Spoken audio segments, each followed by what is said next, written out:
আকাশবাণী কলকাতা। স্থানীয় বিশেষ বিশেষ খবর। বিজেপির বিরুদ্ধে সর্বাত্মক লড়াই এবং রাজ্যের 42টি লোকসভা আসনে প্রার্থীদের নাম ঘোষণা করে ব্রিগেডের সমাবেশ থেকেই নির্বাচনী প্রচার শুরু করে দিল তৃণমূল কংগ্রেস।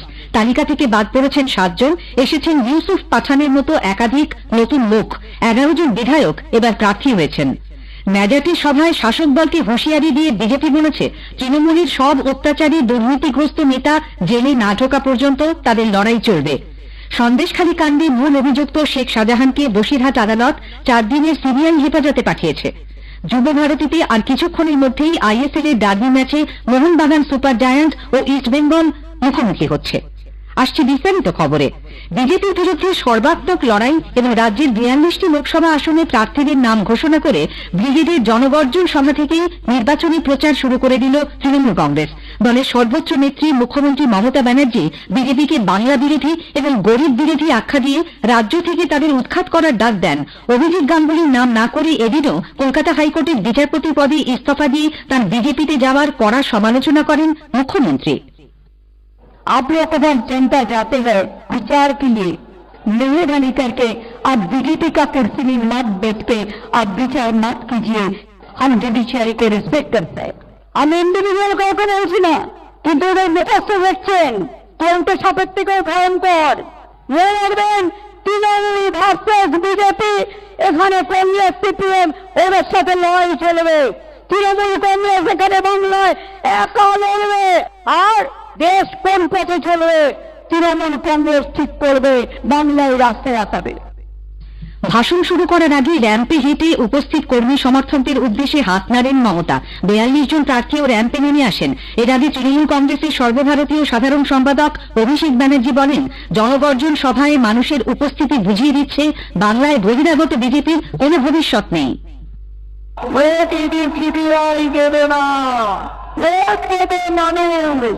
বিজেপির বাংলা চেনে রাখো, আগামী দিন মানুষের আদালতে হতে হবে ভক্তি। মানুষ কমায় অন্যায় জবাব দেবে। রাজ্যবাসীর চোখ আজ ছিল তৃণমূল কংগ্রেসের প্রার্থী তালিকার দিকে। কতটা চমক রয়েছে এই তালিকায় তা নিয়ে আমাদের সংবাদদাতার একটি প্রতিবেদন। এই প্রথম ব্রিগেডের প্রকাশ্য সমাবেশের মঞ্চ থেকে লোকসভা নির্বাচনের প্রার্থী তালিকা ঘোষণা করল তৃণমূল কংগ্রেস। আবার সেই প্রার্থীদের নিয়ে মাঠের এপাশ থেকে ওপাশ পর্যন্ত বিস্তৃত র্যাম্পে হেঁটে জনতার সঙ্গে পরিচয় করে দিয়েছেন খোদ দলনেত্রী। এবারের প্রার্থী তালিকায় পুরনো এবং নতুন মুখের সংমিশ্রণ ঘটানো হয়েছে। 7 জন বিদায়ী সাংসদকে এবার টিকিট দেওয়া হয়নি। আবার সব মিলিয়ে এখন বিধানসভার 11 জন সদস্যকে লোকসভা নির্বাচনের প্রার্থী করেছে তৃণমূল। ব্যারাকপুর কেন্দ্র থেকে টিকিট পেয়েছেন রাজ্যের সেচ মন্ত্রী এবং নৈহাটির বিধায়ক পার্থ ভৌমিক।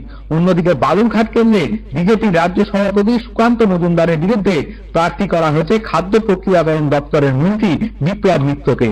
যাদবপুর লোকসভা কেন্দ্র থেকে মিমি চক্রবর্তী এবং বসিরহাট থেকে নুসরত জাহানের নাম বাদ দেওয়া হয়েছে। যাদবপুরে প্রার্থী হয়েছেন সায়নী ঘোষ। এছাড়াও ব্যারাকপুরে বিজেপির টিকিটে জিতে আসা সাংসদ অর্জুন সিং এর নামও এবার প্রার্থী তালিকা থেকে বাদ পড়েছে। আরো যারা বাদ পড়েছেন তারা হলেন সুনীল মন্ডল, চৌধুরী মোহন জাটুয়া এবং অপরূপা পোদ্দার। আবার বিষ্ণুপুরে বিজেপির সৌমিত্র খায়ের বিরুদ্ধে লড়বেন তারই প্রাক্তন স্ত্রী সুজাতা মন্ডল। তমলুকে সদ্য বিজেপিতে যোগ দেওয়া প্রাক্তন বিচারপতি অভিজিৎ গঙ্গোপাধ্যায়ের বিরুদ্ধে দাঁড় করানো হয়েছে দলের অন্যতম যুবমুখ বেদাংশু ভট্টাচার্যকে। বহরমপুরে প্রাক্তন ক্রিকেটার ইউসুফ পাঠানের নাম প্রার্থী হিসেবে ঘোষণা করে বড়সড় চমক দিয়েছে তৃণমূল কংগ্রেস। এর পাশাপাশি তৃণমূল কংগ্রেসের প্রার্থী তালিকায় 26 জন নতুন প্রার্থীর নাম যুক্ত করা হয়েছে। বর্ধমান দুর্গাপুরে ক্রিকেটার কীর্তি আজাদ, হুগলিতে অভিনেত্রী রচনা ব্যানার্জি, মালদা উত্তরে সদ্য প্রাক্তন পুলিশ কর্তা প্রসূন বন্দ্যোপাধ্যায়ের নাম অনেকদিন ধরেই শোনা যাচ্ছিল। আজ সেই সব নামে শিরোনামে দেওয়া হয়েছে দলের তরফে। অভিরূপ ভট্টাচার্য, আকাশবাণী সংবাদ, কলকাতা। এদিকে কলকাতার ব্রিগেডের শাসক দলের জনগর্জন সভা শেষে বাস ধরতে যাওয়ার সময় অস্বস্তি করে আজ দুপুরে এক তৃণমূল কংগ্রেস কর্মীর মৃত্যু হয়েছে। পূর্ব বর্ধমানের রায়না 1 নম্বর ব্লকের তৃণমূল কংগ্রেস সভাপতি বামদেব মন্ডল জানিয়েছেন, রায়নারই শিবপুরের বাসিন্দা দীর্ঘদিনের দলীয় কর্মী 64 বছর বয়সী আতুয়াল মন্ডল অসুস্থ বোধ করায় একটি গাছের তলায় বসে বিশ্রাম নিচ্ছিলেন। কিছুক্ষণের মধ্যেই তিনি লুটিয়ে পড়েন। দলীয় কর্মীরা তাড়াতাড়ি তাকে এসএসকেএম হাসপাতালে নিয়ে গেলে চিকিৎসক মৃত ঘোষণা করেন। স্থানীয় সংবাদ শুনছেন আকাশবাণী কলকাতা কেন্দ্র থেকে। বহিরাগতদের নিয়ে তৃণমূল কংগ্রেস প্রার্থী তালিকা তৈরি করেছে বলে বিজেপি দাবি করেছে। দলের রাজ্য সভাপতি সুকান্ত মজুমদার বলেছেন, তৃণমূল কংগ্রেস মুখে বাংলার কথা বললেও তালিকায় অধিকাংশ প্রার্থী ভিন রাজ্যের বাসিন্দা। এই দল কর্পোরেট সংস্থায় পরিণত হয়েছে, তাই র্যাম্পে হেঁটে ফ্যাশন শো করছে। মামাটি মানুষের সঙ্গে এই দলের কোনো সম্পর্ক নেই বলেও মন্তব্য করেন তিনি।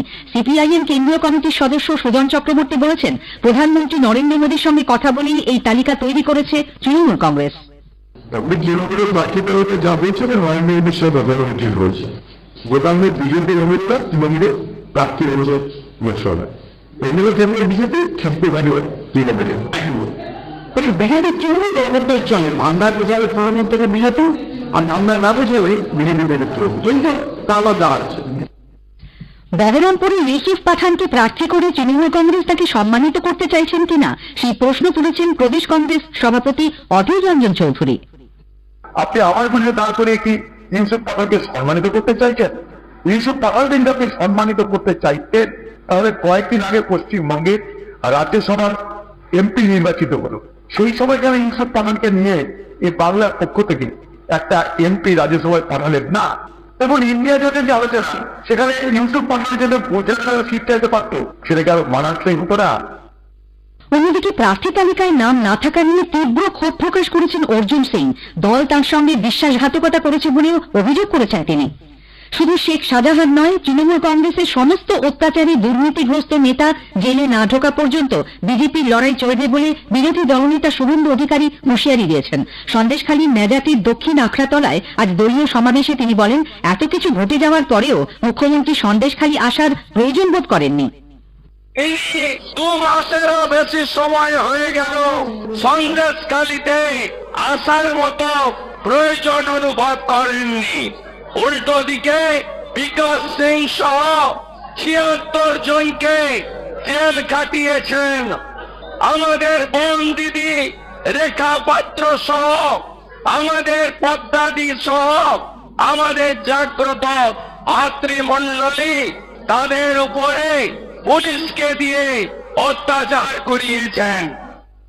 সভায় বিজেপির রাজ্য সভাপতি সুকান্ত মজুমদার উপস্থিত জনতাকে অভয় দিয়ে বলেন, সন্দেশখালীর মানুষের পাশে শুধু বিজেপি নয়, স্বয়ং প্রধানমন্ত্রী নরেন্দ্র মোদী রয়েছেন। আজকে মায়েরকে আমি সবার আগে প্রণাম জানাতে চাই।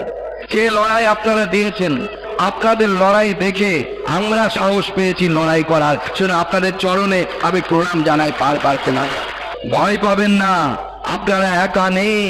আপনাদের সাথে শুধু রাজ্য বিজেপি আছে তাই নয়, স্বয়ং প্রধানমন্ত্রী নরেন্দ্র মোদী আপনাদের সাথে আছে, আপনাদের কথা বলছে। সন্দেশখালী কাণ্ডে মূল অভিযুক্ত শেখ শাহজাহানকে বসিরহাট আদালত 4 দিনের সিবিআই হেফাজতে পাঠিয়েছে।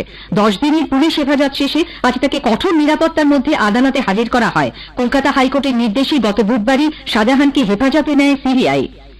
জনসাধারণকে তাদের লোকসভা কেন্দ্রের বিশদ তথ্য এবং সেই এলাকায় চালু থাকা বিভিন্ন কেন্দ্রীয় সরকারি প্রকল্প ও উন্নয়ন সম্পর্কে অবহিত করতে আকাশবাণী কলকাতার সংবাদ বিভাগ শুরু করেছে বিশেষ অনুষ্ঠান ভারত বিকাশ ডায়েরি। প্রতিদিন রাত 8:50 গীতাঞ্জলি প্রচার তরঙ্গে শুনুন 10 মিনিটের এই অনুষ্ঠান।